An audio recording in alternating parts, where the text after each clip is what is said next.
Hello बच्चों, आज का इम्पोर्टेंट टॉपिक है बच्चों, बहुत ज़्यादा important, reflection through spherical surfaces.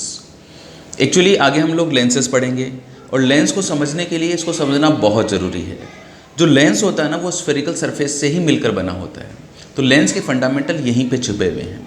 यहाँ पे खूब रिफ्लेक्शन यूज़ होगा, स्नेल्स लॉ जम के यूज़ होगा, और मैं एक ऐसा फॉर्मूला बताऊँगा आपको जो हम लोग प्लेन सरफेसेस के लिए भी लगा सकते हैं। तो मैं सबसे पहले इस फॉर्मूले को डिराइव करने के लिए जा रहा हूँ, क्योंकि जब डेरिवेशन होता है ना बच्चों, तो हमें उस कंसेप्ट के बारे में बिल्कुल इन डेप्थ नॉलेज पता चलती है। देखो मैं क्या कर रहा हूँ, मैंने एक स्फेरिकल सरफेस ली है। Let us this is a spherical surface. ये एक पूरा गोला था इस तरह से, ओके। लेकिन मैंने क्या किया कि मैं इसका एक पार्ट यहाँ पे डिस्कशन करने जा रहा हूँ। ये कांच का गोला है मान लीजिए, ओके। इस कांच के गोले पे ये इसकी प्रिंसिपल एक्सिस है और ये पोल है। जैसे मिरर में पोल होता था ना, और वहाँ पे सारी डिस्टेंसेस पोल से मेज़र करते थे, एग्जैक्टली वैसे ही यहाँ पे भी सारी डिस्टेंसेस पोल से मेज़र करेंगे। ये जो गोला है कांच का गोला, इसका जो सेंटर है उसे हम लोग सेंटर ऑफ कर्वेचर कहेंगे, और पोल से लेकर और सेंटर ऑफ कर्वेचर तक के बीच की डिस्टेंस आर कहलाएगी। देन यहाँ पे हम लोग एक ऑब्जेक्ट ले रहे हैं और हम लोग देखना चाहते हैं कि इस ऑब्जेक्ट की इमेज कहाँ पर बनेगी, कैसे बनेगी। तो मैंने क्या किया कि इस ऑब्जेक्ट से निकलने वाली दो रेज ली। एक तो ये रे जो सीधी गई, यहाँ पे एंगल ऑफ इंसिडेंस जीरो है तो एंगल ऑफ रिफ्लेक्शन भी जीरो है, सीधी निकल गई। और एक रे मैंने ली जो ऐसे गई यहाँ पर, ओके। क्योंकि दो रेज से क्या होती है, इमेज बनती है।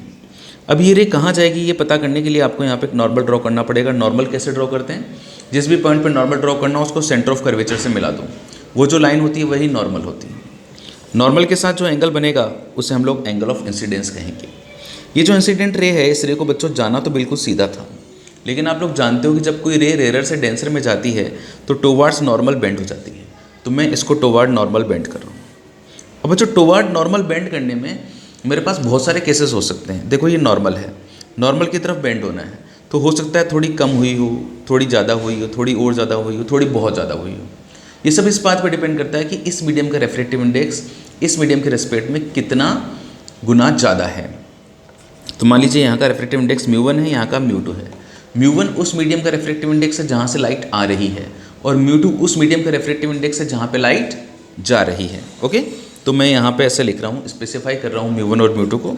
μ1 is the refractive index, it is the refractive index of that medium from where light is coming.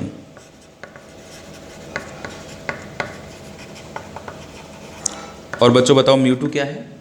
μ2 is the refractive index of that medium where light is going.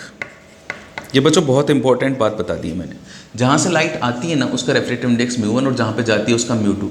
बच्चे बहुत ज़्यादा कंफ्यूज रहते हैं इस बात में कि सर μ1 और μ2 क्या होते हैं। तो मैंने आपको बता दिया, जहाँ से लाइट आएगी उसका रेफ्रेक्टिव इंडेक्स μ1 है, और जहाँ पे जाएगी वो μ2 है। जैसे मान लीजिए ऑब्जेक्ट यहाँ पे नहीं रखा हुआ होता, ऑब्जेक्ट यहाँ पे रखा हुआ होता और हम लोग इधर से देख रहे होते, तो लाइट ऑब्जेक्ट से निकल के यूँ आती, तो इस मीडियम का रेफ्रेक्टिव इंडेक्स μ1 बन जाता, और अब यहाँ पर जाती तो उसका μ2 बन जाता। ये क्लियर हो गया बच्चों। बच्चों जो स्फेरिकल सरफेस हमारी बनी है ना, इसको थोड़ा सा कलरफुल बनाते हैं ऊपर, ओके। थोड़ा सा रंगीन जैसे हम लोग कर देंगे। ये देखो मैंने हल्का हल्का ब्लू कलर कर दिया। चलो एक काम करेंगे, कलर्स अपन लोग ट्राइंगल्स में करेंगे। अभी ट्राइंगल बनने वाले हैं खूब सारे। ये नॉर्मल के साथ में आई एंगल बना, नॉर्मल के साथ जो रिफ्लेक्टेड रे है उसका जो एंगल है उसे हम लोगों ने आर बोला, ओके। ये जो यहाँ पे मैं स्पेसिफाई कर देता हूँ कि आई क्या है। आई तो आपका एंगल ऑफ इंसिडेंस है, i is angle of incidence,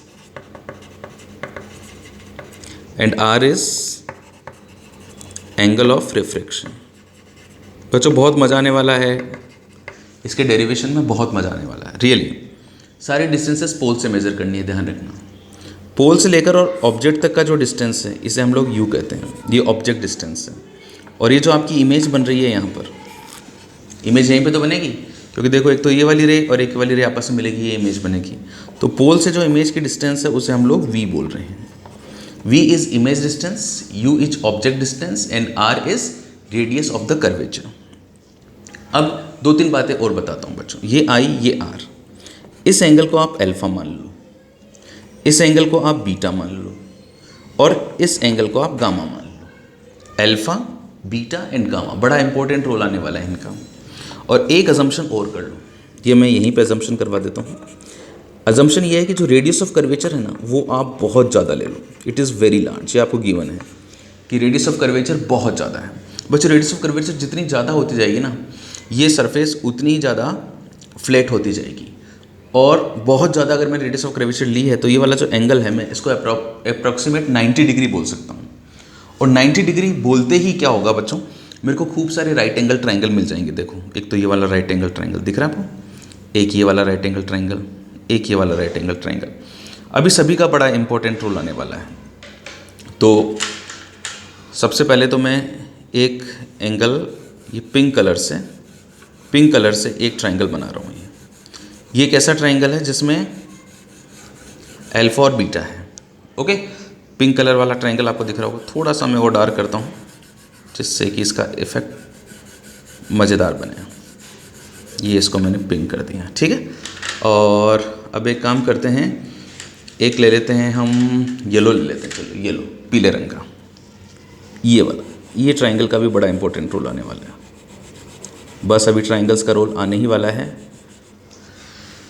and you will really enjoy this. बहुत ही प्यारा डेरिवेशन है, मतलब मज़ेदार, जिस कहते हैं ना मज़ा आता है जिस डेरिवेशन को करने में। देखो एक बात का ध्यान रखो, जो u है वो तो क्या है, u is the distance of object from pole. बच्चों आप लोग है ना पढ़ते समय बिल्कुल टेबल चेयर पे बैठा करो और अपनी कॉपी पेन वगैरह सब अप टू डेट रखा करो, ठीक है। ध्यान से देखो, फिर खुद अपने आप इस डेरिवेशन को करना। v is the distance of image from pole. ध्यान रखना सारी डिस्टेंसेस पोल से मेज़र करनी है, बिल्कुल मिरर की तरह। और पोल के अलावा कहीं से भी मेज़र मत कर लेना, अपराध की श्रेणी में आएगा। बच्चों एक बात और मैं बताना चाहता हूँ कि एक अजम्पशन हम और करते हैं। एक अजम्पशन तो मैंने आपको बता दिया कि रेडियस ऑफ कर्वेचर बहुत बड़ी लेते हैं। दूसरा अजम्पशन ये करते हैं कि जो एंगल ऑफ इंसिडेंस होता है वो वेरी स्मॉल होता है, बहुत छोटा। हमें मान लेते हैं डेरिवेशन के लिए कि एंगल ऑफ इंसिडेंस बहुत छोटा है। और हम सबसे पहले स्नेल्स लॉ लगाने जा रहे हैं। We are going to apply Snell's law. Snell's law लगाने वाला हूँ बच्चों। अब स्नेल्स लॉ देखो कैसे लगेगा। मेरा बच्चा जानता है कि स्नेल्स लॉ क्या होता है, mu into sine theta is equals to constant होता है। ये स्नेल्स लॉ होता है। तो लाइट इधर से इधर जा रही है, मीडियम बदल रही है, कितने भी मीडियम से वो गुजरे हमेशा म्यू और साइन थीटा का प्रोडक्ट कांस्टेंट रहता है। तो यहाँ पे जो रेफ्रेक्टिव इंडेक्स है वो म्यू1 है और एंगल जो है वो साइन आई है। और जब दूसरे मीडियम में गया तो ये म्यू2 है और जो एंगल है वो आर है। ओके, अब मैंने अजम्पशन ले रखा है कि I is just very small. मैं पहले भी कई बार बता चुका हूँ और बता देता हूँ कि जब जब फिज़िक्स में एंगल स्मॉल होता है तब तब हम साइन थीटा को थीटा लिख देते हैं, टेन थीटा को भी थीटा लिख देते हैं और कॉस थीटा को 1 लिख देते हैं।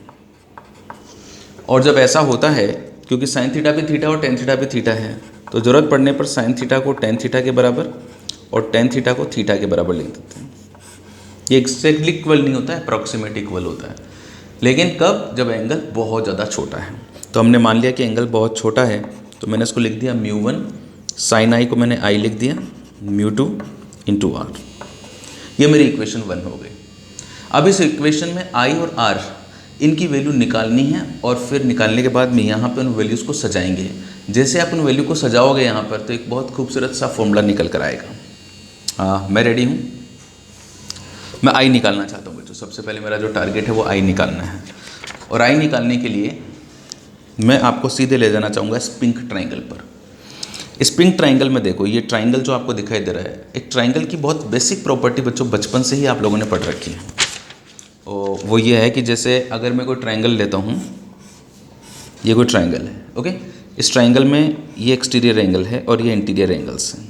हमेशा जो एक्सटीरियर एंगल होता है उसकी वैल्यू उसके सामने वाले इंटीरियर एंगल्स के सम के बराबर होता है। Exterior angle is equal to sum of the interior angles. बस इसी प्रॉपर्टी का यूज़ कर रहे हैं हम लोग। इस ट्राइंगल में देखो, ये एक्सटीरियर एंगल है और इसके सामने वाले इंटीरियर एंगल से, तो आई की वैल्यू में लिख सकता हूँ अल्फा प्लस बीटा। ट्राइंगल का नाम देखो, ये ओ, ये पी, ये सी, इसका नाम दे देता हूँ चलो मैं आई, इसका नाम दे देता हूँ मैं एम, ठीक है ना। ट्राइंगल का नाम क्या हो जाएगा हमारा, ट्राइंगल का नाम हो जाएगा M O C. Triangle M O C में i is equals to alpha plus beta. In triangle M O C i is equals to alpha plus beta. ये मेरे पास में आई की वैल्यू आ गई, लेकिन अभी मेरा काम पूरा नहीं हुआ है। मेरे को अल्फा और बीटा की वैल्यूज़ निकालनी है। अब क्योंकि एंगल्स बहुत स्मॉल हैं तो मैं इस अल्फ़ा को लिख रहा हूँ tan अल्फ़ा और इस बीटा को लिख रहा हूँ tan बीटा। ओके, ये मैंने आपको अजम्पशंस में बता दिए हैं। अब tan अल्फ़ा देखो कैसे निकलेगा। ये वाला जो ट्राइंगल है आपको, जो एम ओ पी ट्राइंगल दिखाई दे रहा है, इस ट्राइंगल में अगर मैं tan अल्फ़ा निकालता हूँ तो tan अल्फ़ा tan थीटा बराबर परपेंडिकुलर अपॉन बेस होता है। तो परपेंडिकुलर तो पी एम है और जो बेस है वो पी ओ है, तो tan alpha is equals to P M upon P O. तो यहाँ पे लिख रहा हूँ मैं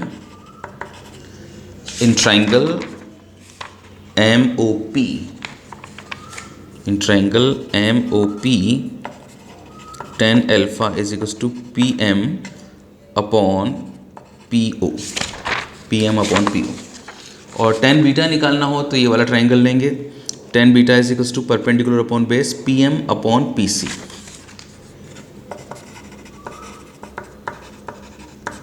P M upon P C कौन से ट्राइंगल से लिया मैंने, एम पी सी। बस ध्यान से देखते जाओ, बस ध्यान से देखते जाओगे, कोई दिक्कत नहीं आएगी। tan अल्फ़ा की जगह मैं लिख रहा हूँ P M upon P O और tan बीटा की जगह लिख रहा हूँ P M upon P C. ये मेरा आई तैयार हो गया है। मैं सब तैयारी इसलिए कर रहा हूँ भाई, देखो कुछ भी अच्छा करने के लिए पहले प्रिपरेशन कर लेनी चाहिए। तो मैं आई की वैल्यू यहाँ पे प्रिपेयर कर ली है मैंने। अब मेरा जो अगला टारगेट है वो आर है। ज़िंदगी में आगे बढ़ने के लिए क्या करना पड़ता है, बहुत बड़े टारगेट को एक साथ हिट मत करो। सबसे पहले छोटे टारगेट्स लो और उनको हिट करते जाओ, कट करते जाओ। ओके, हम जिंदगी में अपने आप आगे बढ़ जाएंगे। आर निकालना चाहता हूँ। आर निकालने के लिए मेरा जो फोकस है वो इस ट्राइंगल पे जा रहा है। इस ट्राइंगल का नाम है M C I, M C I, M C I, M C I. Okay, M C I triangle ले रहा हूँ मैं। इस ट्राइंगल में देखो ये एक्सटीरियर एंगल है, it is equals to the sum of the interior angle. ये सामने वाले एंगल है, देखो ये आर और गामा में, आर और गामा को जोड़ूंगा तो किसके बराबर आएगा, बीटा के बराबर आएगा। तो मैं लिख रहा हूँ इन ट्राइंगल एम सी आई, इस ट्राइंगल में beta is equals to r plus gamma. तो r is equals to beta minus gamma. Ready? तो just ready for the next page. R is equals to beta minus gamma लिखा है मैंने।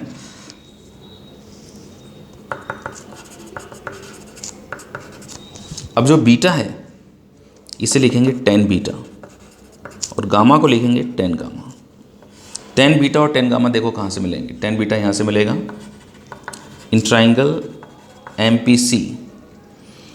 tan beta is equals to perpendicular upon base, perpendicular is P M and base is P C. और gamma मिलेगा इस triangle में in triangle M P I.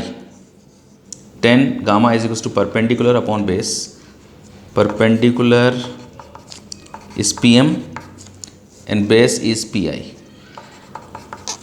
Okay, बस हथियार तैयार हैं।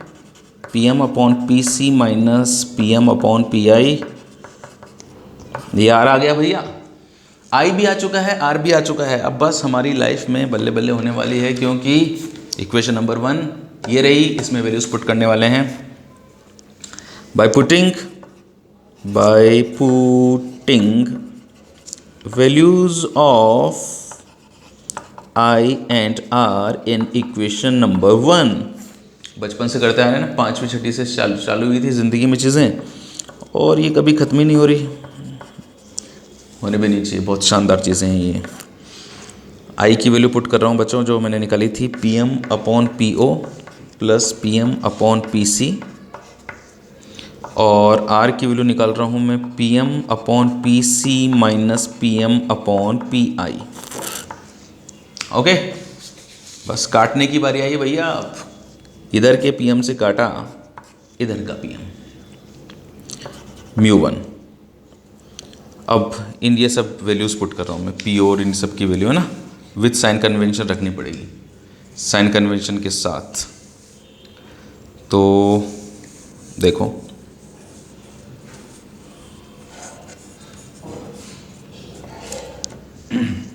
मुझे ज़रूरत पड़ेगी पी ओ की, मुझे ज़रूरत पड़ेगी पी सी की, मुझे ज़रूरत पड़ेगी पी आई की। बच्चों साइन कन्वेंशन के रूल्स ये हैं, बिल्कुल मिरर की तरह है कि रेज जिस डायरेक्शन में जाती हैं, अगर आपने उसी डायरेक्शन में डिस्टेंसेस मेज़र की हैं तो वो पॉजिटिव कहलाती हैं, उनके अपोजिट की है तो नेगेटिव कहलाती हैं। डन। डिस्टेंसेस कहाँ से मेज़र करनी है? पोल से। तो देखो मुझे सबसे पहले पी ओ मेज़र करनी है, पी ओ। रेज जो ऑब्जेक्ट से निकली वो लेफ़्ट टू राइट जा रही हैं और मैं पी से ओ की तरफ राइट टू लेफ़्ट आ रहा हूँ। रेज लेफ़्ट टू राइट, मैं राइट टू लेफ़्ट, मतलब माइनस में लिखूँगा। तो मैं लिखूँगा डिस्टेंस वैसे तो u है ना, लेकिन जब मैं इसके साथ में प्रॉपर साइन वगैरह लगाऊंगा तो क्या लिखूंगा बच्चों बताओ? Minus U P C. P से लेके सी तक की डिस्टेंस मेजर शुरू करूंगा, पी से सी तक। रेस भी लेफ्ट टू राइट आ रही थी, मैं भी इधर ही जा रहा हूँ, तो इसको मैंने क्या लिख दिया बच्चों? Plus R. P I pole से लेकर इमेज तक की डिस्टेंस ये v है। रेस भी लेफ्ट टू राइट, मैं मेजर करने के लिए लेफ्ट टू राइट जा रहा हूँ, तो मैं कहने क्या लिख दिया? Plus v। बस अब तो मुझे वैल्यूज़ पुट करनी है। पी ओ की वैल्यू मैंने पुट कर दी माइनस यू, पी सी की वैल्यू पुट कर दी मैंने प्लस आर, पी सी की वैल्यू पुट कर दी मैंने प्लस आर, पी आई की वैल्यू पुट कर दी मैंने वी, प्लस वी है। अब मैंने क्या किया भैया, बस रिज़ल्ट आने वाला है। अब रिज़ल्ट आने वाला है and it really very interesting and very useful result is coming. Just wait. इस म्यू टू अपॉन वी को इधर ले आओ, म्यू वन अपॉन यू इसको इधर ले आओ। ओए आ गया वो लम्हा, ज़िंदगी में वो लम्हा आ गया जब हमारे पास स्फेरिकल सरफेस का फॉर्मूला आ चुका है। This is final result. ध्यान से देख लीजिए बच्चों, mu two upon V minus mu one upon U is equals to mu two minus mu one upon R. Mu two upon V minus mu one upon U is equals to mu two minus mu one upon R. इसे ध्यान से देख लीजिए, ये है spherical surface के लिए formula. ये वीडियो तो चल ही रहा है, इस वीडियो में मैं आपको 2-3 बातें और बताने वाला हूँ, लेकिन अगला वीडियो देखना बिल्कुल मत भूलना, क्योंकि इस पे बेस्ड न्यूमेरिकल्स करवाने वाला हूँ और रियली मज़ेदार न्यूमेरिकल्स होंगे। अभी कंटिन्यूटी में चल रहा है अपना। 2 स्पेशल नोट करवाने वाला हूँ।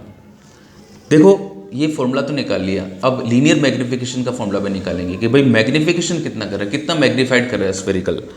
तो हम लोग क्या कर रहे हैं, mu two upon V minus mu one upon U is equals to mu two minus mu one upon R. ये मेरे पास फॉर्मूला है।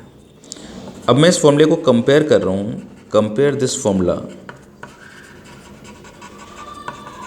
With mirror formula. मैं मिरर फॉर्मूला के साथ इसको कंपेयर कर रहा हूँ। ओके, तो मिरर फॉर्मूला क्या होता था बच्चों? 1/v plus 1/u is equals to 1/f होता था। यहाँ पे डैश लगा दो जो मिरर को रिप्रेजेंट करेंगे। कंपैरिजन करो तो इसको जब कंपैरिजन करोगे तो mu two upon V is equals to 1 upon V dash है। तो वी डैश बराबर है v अपॉन म्यू टू। इसी तरह से इसको कंपेयर किया, 1 अपॉन यू डैश बराबर minus mu one upon U. तो यू डैश बराबर आ गया minus U upon mu one. Okay, और 1 अपॉन एफ डैश बराबर है mu two minus mu one upon R. तो 1 अपॉन फोकल लेंथ जो होता है ना बच्चों, इसको हम लोग पावर कहते हैं, इसे पावर भी कहते हैं, और ये कहलाता है पावर ऑफ स्फेरिकल सरफेस। इसको कहते हैं पावर ऑफ स्फेरिकल सरफेस। अच्छा, अब मैंने क्या कर रहा हूँ, इसको लीनियर मैग्नीफिकेशन निकालना चाहता हूँ। तो मिरर के लिए जो लीनियर मैग्नीफिकेशन का फॉर्मूला होता है, size of image upon size of object is equals to होता है माइनस वी बाई यू। क्योंकि मैं प्राइम लगा रहा हूँ, डैश लगा रहा हूँ, तो मैंने इसको ऐसे लिख दिया। तो वी डैश की वैल्यू मैंने यहाँ से पुट कर दी बच्चों, वी अपॉन म्यू टू, और यू डैश की वैल्यू पुट कर दी मैंने minus U upon mu dash, minus से माइनस कट गया, और एम की वैल्यू आ गई म्यू वन, ये म्यू वन है, upon mu two and V upon U. This is the formula of linear magnification for spherical surface. बच्चों अगर मैं प्लेन सरफेस के लिए निकालता हूँ, जैसे मैंने स्फेरिकल सरफेस के लिए तो फॉर्मूला निकाला, अगर मैं फॉर प्लेन सरफेस बात करूँ तो प्लेन सरफेस के लिए क्या होता है कि जैसे अपनी अभी तो स्फेरिकल सरफेस ऐसी थी, प्लेन सरफेस ऐसी होती है। अगर प्लेन, अब जैसे ये स्फेरिकल सरफेस है तो इसकी तो कोई ना कोई रेडियस है, लेकिन अगर मैं प्लेन सरफेस की रेडियस ऑफ कर्वेचर निकालूँ तो बताओ प्लेन सरफेस की जो रेडियस ऑफ कर्वेचर होती है वो कितनी होती है? इन्फिनिटी होती है। ओके, बहुत बड़ा सर्किल बनता है ना, तो उसका एक छोटा सा हिस्सा प्लेन की तरह कहलाता है। तो अगर मैं यहाँ पे स्फेरिकल सरफेस का फॉर्मूला लगाऊँ mu two upon V minus mu one upon U is equals to mu two minus mu one upon R, R की वैल्यू इन्फिनिटी पुट कर दूंगा। किसी भी क्वांटिटी में इन्फिनिटी को डिवाइड करते हैं तो ज़ीरो हो जाता है, तो mu two upon V minus mu one upon U is equals to zero हो गया। तो मैंने लिख दिया mu two upon V is equals to mu one upon U. तो यहाँ पे कभी भी v निकालना हो तो very simple, mu two upon mu one into U कर देते हैं। ये प्लेन सरफेस के लिए आ गया। देखो मैं पुराने दिन याद दिलाता हूँ, जब मैंने आपको अपेरेंट डेप्थ पढ़ाई थी, अगर आपने नहीं पढ़ी है तो आप सीधे मेरे अपेरेंट डेप्थ वाले वीडियो पे जाना है ना, सिंपल सा टाइप करना है physics with Arun Gaur, ray optics and apparent depth, तो आपको वो वीडियोस निकल के आ जाएंगे। वहाँ पे मैंने आपको बताया था कि जैसे ये कोई अगर कोई तालाब लिया जाए, इट इज़ अ पॉन्ड, और यहाँ पर मैं कोई सिक्का रख दूँ तो जब मैं ऊपर से देखता हूँ सिक्के को तो मेरे को ये सिक्का जो है ना थोड़ा ऊपर उठा हुआ दिखाई देता है। तो एक्चुअल डेप्थ तो उसकी डी है और अपेरेंट डेप्थ इतनी है। ओके, तो वहाँ पर फॉर्मूला निकालते थे D apparent is equals to D upon mu, जहाँ पे म्यू इस मीडियम का रेफ्रेक्टिव इंडेक्स होता था और ये इधर रेफ्रेक्टिव इंडेक्स 1 लेते थे। ओके, तो वो जो फॉर्मूला था ना वो यहाँ से भी आ सकता है। भाई देखो यहाँ से ये ऑब्जेक्ट है हमारा, ऑब्जेक्ट में से रेज निकल के बाहर की तरफ जाएंगी, तो ये स्फेरिकल सरफेस ये हो गई ना, प्लेन सरफेस हो गई। अब प्लेन सरफेस के लिए जो स्फेरिकल सरफेस से होते हुए जो मैंने फॉर्मूला निकाला है वो ये निकला है। वी तो बन रही है इमेज, तो देखो मैं वी क्या लिखूँ, वी का मतलब डी अपेरेंट, चलो यहाँ लिखता हूँ जिससे आप समझ पाएँ, ये डी अपेरेंट। म्यू टू मतलब उस मीडियम का रेफ्रेक्टिव इंडेक्स जहाँ पे लाइट जा रही है, जा कहाँ रही है बच्चों, एयर में, तो 1। म्यू वन मतलब जहाँ से लाइट आ रही है, यहाँ से आ रही है, और यू का मतलब डिस्टेंस ऑफ ऑब्जेक्ट मतलब एक्चुअल डेप्थ जो कितनी है डी। देखो ये फॉर्मूला है ना, D apparent is equals to D upon mu. तो ये जो फॉर्मूला है ना प्लेन सरफेस के लिए जितने भी रिफ्रैक्शन के फॉर्मूलाज हैं वो सब यहीं से निकल के आते हैं, स्फेरिकल सरफेस से ही। तो मैंने आपको बताया कंटिन्यूटी में आपको मेरा इसका नेक्स्ट वीडियो भी देखना है जिसमें मैंने खूब सारे एग्जांपल्स करवा रखे हैं, और वो एग्जांपल्स करने के बाद में चकाचक हो जाएगा आपका ये टॉपिक। देखते रहिए बच्चों इसी तरह से फिजिक्स विद अरुण गौड़, और सीखते रहिए फिजिक्स और करते रहिए ज़िंदगी के मजे। Wish you all the best.